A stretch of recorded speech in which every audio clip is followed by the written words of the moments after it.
the gilded ballroom of the 2025 Screen Actors Guild Awards, typically a haven of self-congratulatory backpatting, turned into a veritable gladiatorial arena last night. Kieran Culkin, fresh from his critically acclaimed turn in, insert fictional show name, delivered a verbal takedown of Meghan Markle that left the room gasping and social media ablaze. The Duchess of Sussex, reportedly insistent on being addressed with her full royal title throughout the evening, became the unwitting target of Culkin's acerbic wit, turning what was intended to be a moment of regal recognition into a public spectacle of awkward proportions.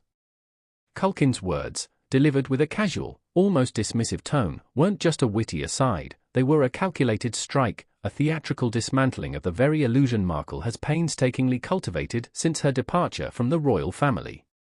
This wasn't just a celebrity diss, it was a cultural flashpoint, a raw exposure of the simmering tensions between Hollywood's manufactured royalty and the actual, albeit often dysfunctional, British monarchy. The initial spark ignited during Culkin's acceptance speech for insert fictional award name. After a flurry of standard thank yous, he paused, a mischievous glint in his eyes. "You know," he began, his voice dripping with faux innocence, "it's been a real treat tonight. Seeing so many talented people, all gathered in one room, just being themselves. Except, of course, for those who insisted on a little extra flourish." He then gestured, with a theatrical sweep of his hand, towards the section where Markle and her entourage were seated. "I mean, Your Royal Highness, for a night out with your Hollywood pals? It's a bit like wearing a crown to Disneyland, isn't it? A little excessive." The room erupted in a mix of nervous laughter and stunned silence.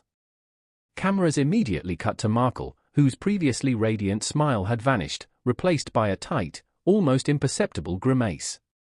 The damage, however, was done. Culkin's seemingly off-the-cuff remark had pierced the carefully constructed veneer of royal grace, revealing a raw nerve of insecurity and a perceived disconnect from the very industry she so desperately sought to embrace. What made Culkin's attack particularly devastating was its casual delivery. He didn't rant or scream, he simply posed a question, an observation, that resonated with the unspoken sentiment of many in the room.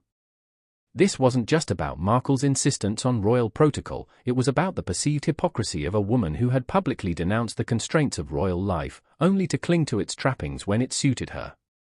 It was a subtle, yet brutal, indictment of her carefully curated narrative, a narrative that had been increasingly scrutinized in recent months.